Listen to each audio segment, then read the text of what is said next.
प्रभु यीशु मसीह के नाम में आपको अनुग्रह और शांति मिलता रहे।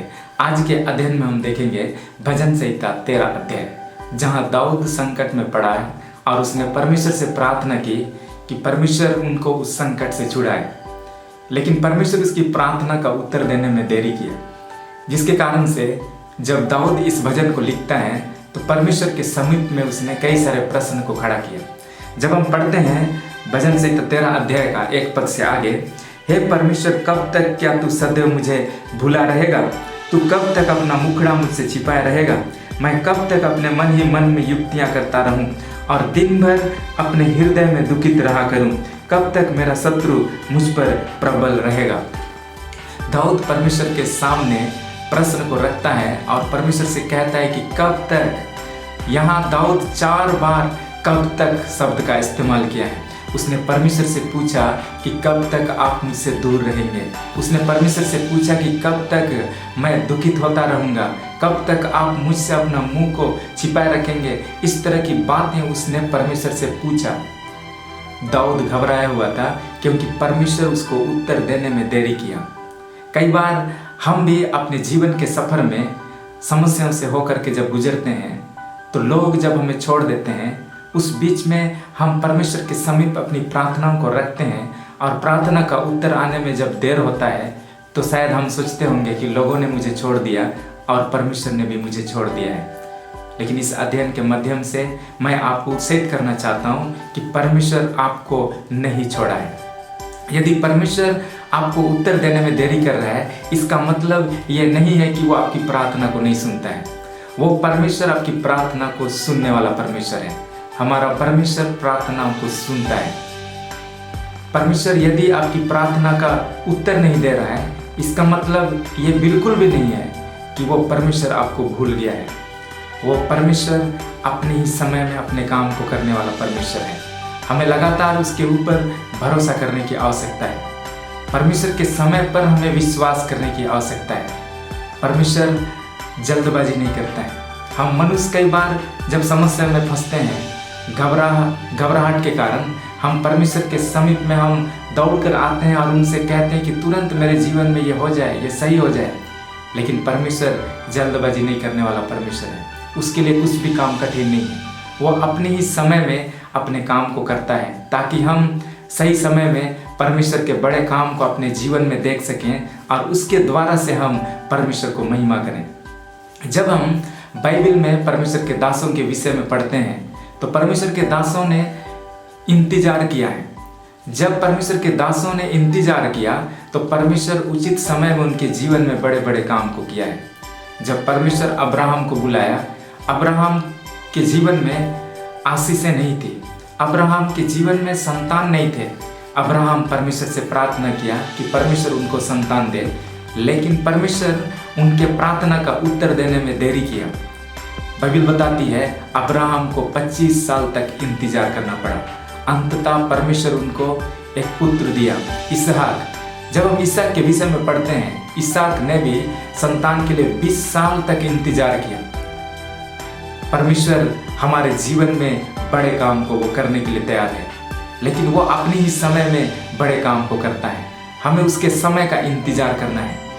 जब हम यूसुफ के विषय में पढ़ते हैं, यूसुफ जो छोटे उम्र में ही परमेश्वर की ओर से दर्शन को पाया, परमेश्वर एक स्वप्न के माध्यम से यूसुफ से बात किया कि उनके जीवन को ऊपर उठाएगा और इतना ऊंचे पर वो खड़ा करेगा कि उनके जितने बड़े भाई हैं उनके नीचे रहेंगे, उनको वो दंडवत करेंगे। जब यूसुफ अपने जीवन में आगे बढ़ा तो बाइबल में लिखा है कि वो 13 साल के बाद इस मुकाम तक वो पहुंचा। 13 साल तक उसको इंतजार करना पड़ा। इस बीच में उसे कई सारे कठिन परिस्थितियों से होकर के गुजरना पड़ा। इस कठिन समय में ऐसा लगता था कि यूसुफ के जीवन में वो सारे दर्शन खत्म हो गए। यूसुफ के जीवन में वो स्वप्न पूरा नहीं हो सकता है, ऐसा लगता था। जब वो मिस्र देश में एक दास के रूप में आया था, जब मिस्र देश में वो जेल में डाला गया, तब लगता था कि उनकी ज़िंदगी की सारे दर्शन खत्म हो गए। लेकिन परमेश्वर जो अद्भुत कीर्ति करने वाला परमेश्वर है, वो अपने समय में हमारे जीवन में बड़े बड़े काम को करने वाला परमेश्वर है। उसने यूसुफ को जेल से बाहर निकाला और जिस मिस्र देश में वो एक दास के रूप में आया था, उसी देश में परमेश्वर उनको एक प्रधानमंत्री के पद तक पहुंचाया।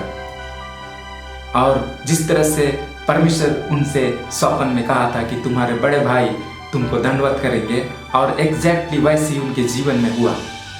इसलिए मेरे प्रिय मित्र, आप परमेश्वर के टाइमिंग पर विश्वास करें और परमेश्वर के ऊपर भरोसा करना बंद ना करें, प्रार्थना करना बंद ना करें, आराधना करना बंद ना करें। समस्याओं के बीच में भी आप परमेश्वर से जुड़ सकते हैं। समस्याओं के बीच में भी आप प्रार्थना, आराधना, संगति रख सकते हैं। वो परमेश्वर आपके जीवन से सारी समस्याओं को एक दिन दूर करेगा, और वो उचित समय पे दूर करेगा जब आप परमेश्वर को सही महिमा दे सकेंगे।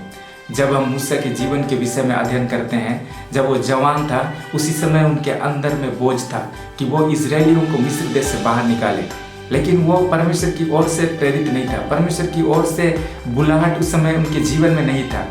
उसे 80 साल तक इंतजार करना पड़ा, जब परमेश्वर उनको एक लीडर के रूप में खड़ा किया और अद्भुत रीति से मूसा के द्वारा परमेश्वर इजरायलियों को बाहर निकाला। मेरे प्रिय मित्र, आप भी परमेश्वर के समय का इंतजार कर सकते हैं। जब यीशु मसीह इस धरती पर मिनिस्ट्री को कर रहे थे, तो बाइबल बताती है यीशु का दोस्त लाजर बीमार हुआ, और जब वो बीमार पड़ा तो यूहन्ना रचित सुसमाचार उसका जब हम 11 अध्याय और उसका 5 पद को पढ़ते हैं, 5 और 6 पद को, तो इस प्रकार से लिखा है, यीशु मरथा और उसकी बहन और लाजर से प्रेम रखता था।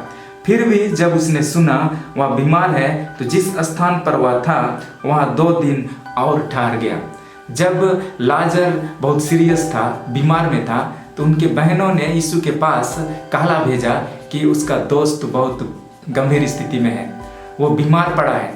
लेकिन इस बात को जानने के बावजूद, बाइबल में लिखा है, उनसे प्रेम कर रखने के बावजूद भी वो जिस स्थान पर था वहाँ 2 दिन और ठहर गया। और इस बीच में लाजर के मरे हुए 4 दिन हो गए।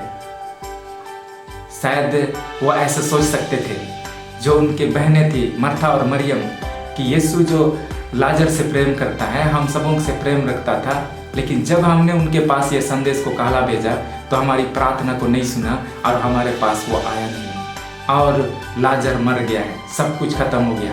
लेकिन जब यीशु मसीह 2 दिन वहाँ ठहर चुका, उसके बाद जब उनके पास आया, लाजर के मरे हुए 4 दिन हो गए थे, लेकिन हमारा परमेश्वर के लिए कोई भी बड़ी बात नहीं है, कोई भी काम कठिन नहीं है। और वो वहां आकर के उसने लाजर को मुर्दों में से जिला दिया। जब वो बीमारी के समय में अगर वो आता तो एक छोटा महिमा उनके जीवन में होता कि एक बीमार व्यक्ति को चंगा किया। जब वो 2 दिन ठहर चुका और उस बीच में लाजर के मरे हुए 4 दिन जब हुए, वहां आकर के उसने उसे मुर्दों में से जिलाया। एक बड़ी महिमा उन्होंने अपनी आंखों से देखा। यदि आज परमेश्वर आपके जीवन में कुछ चीज़ों के होने के लिए देरी कर रहा है, तो आप अवश्य समझें कि आपके जीवन में कोई बड़ा काम परमेश्वर करने जा रहा है। आपको बस परमेश्वर के ऊपर फेथफुल होने की जरूरत है। परमेश्वर के ऊपर आपको भरोसा रखने की आवश्यकता है। भजन संहिता 13 अध्याय का जो प्रार्थना है, जहाँ दाऊद ने किया, आगे लिखा है, हे मेरे परमेश्वर यहोवा, मेरी ओर ध्यान दे और मुझे उत्तर दे। मेरी आंखों में ज्योति आने दे, नहीं तो मुझे मृत्यु की नींद आ जाएगी। ऐसा ना हो कि मेरा शत्रु कहे मैं उस पर प्रबल हो गया, और ऐसा ना हो कि जब मैं डगमगाने लगूं तो मेरे शत्रु मगन हों।